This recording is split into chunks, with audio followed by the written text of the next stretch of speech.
Let's look at the newly updated Tata Tiago EV. Under the hood, the mechanicals and the battery setup are exactly the same as before, but Tata is now claiming a slightly improved range. To test that, we put it through a brutal real-world gauntlet. We loaded the car with 2 adults weighing over 170 kilos combined, we threw in 20 kilos of luggage, cranked the AC to auto in 35-degree heat, and drove straight into heavy, congested traffic. We know that an electric vehicle rarely hits its extreme claimed range numbers under these kinds of stressful, everyday conditions. This diagram illustrates the real question. Is this car capable of handling all your driving needs, or strictly a local city commuter? Looking at these paths, the answer isn't a simple good or bad. We must evaluate the vehicle through different lenses to understand its worth. It comes down to what we call the scenario match. The specific environment you drive in is what dictates the true value of the car. By the end of this video, I will walk you through our true 100 to 5% battery run without the marketing hype, and I'll point out the biggest flaws we found along the way. Understanding a vehicle's exact limits is the only way to make sure you don't end up putting the wrong car in your driveway. For the first leg of our test, we spent most of our time crawling through heavy, congested city traffic in Bor under high ambient heat.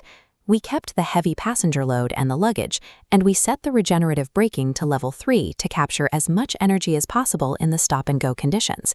Even with all that working against it, the car covered 167 kilometers using exactly 90% of its battery. Extrapolating that harsh drive to a full charge yields a reliable 180 to 185 kilometers.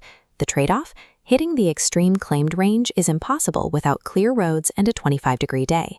For most buyers, that is a highly acceptable compromise.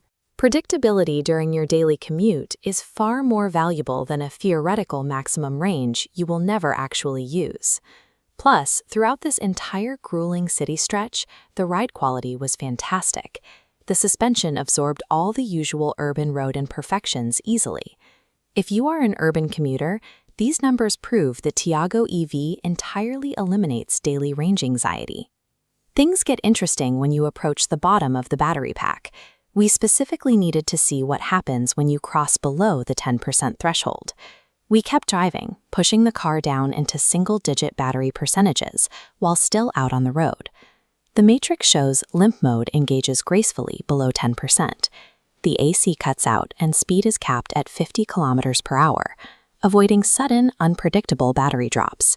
The trade-off, to maintain comfort and AC, you must plan charging stops well before hitting that 10% mark.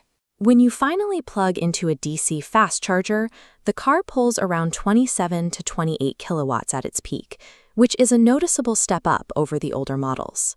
However, once the battery reaches 85%, that charging speed aggressively throttles down to just 11 kilowatts. Sitting at a public charger trying to force a full 100% charge is a waste of time and money. True EV efficiency means charging to 85% and moving on. Let's look at what happens when you take the car out of its ideal congested environment and merge onto open highway stretches. We sustained cruising speeds above 80 kilometers per hour for an extended period to test high-speed dynamics. At those speeds, the cabin experiences a noticeable increase in wind noise, and the aerodynamic resistance pushing back against the car becomes very obvious. Returning to our matrix, the rear-mounted battery pack and wavy power delivery create a distinct head-nodding sensation at high speeds. The trade-off, that soft city suspension becomes a direct liability on the highway, causing high fatigue. This physical sensation isn't dangerous, but when you are sitting in a quiet cabin trying to eat up miles, it becomes highly irritating. The car physically resists being driven like a long-distance cruiser, punishing the driver with poor noise insulation and physical fatigue. Let's bring our focus entirely inside the cabin and look strictly at the driver interfaces. We paid close attention to interacting with the steering wheel controls and the indicator stalks during our route. Looking at our matrix, Tata fixed the ergonomic flaws, eliminating accidental steering wheel button presses. But the factory audio system is severely lacking, missing tweeters and ruining sound staging. The final trade-off, ergonomic frustrations are gone, but you'll need an aftermarket audio upgrade. Tata is listening to mechanical feedback, but they are clearly reserving premium interior acoustic experiences for their higher-tier models. We have all the data. You are getting excellent city reliability and range, but the experience is dragged down by poor highway dynamics and weak audio. This chart maps it out for a definitive decision. We're putting daily driving environments against your driving expectations.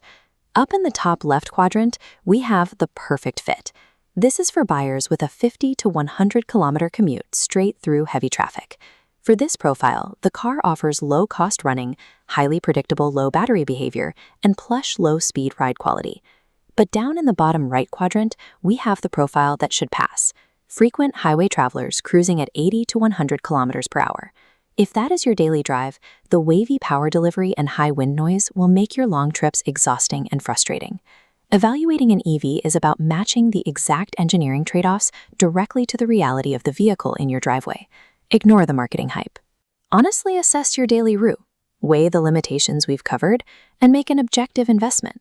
Drive safely, and thanks for watching.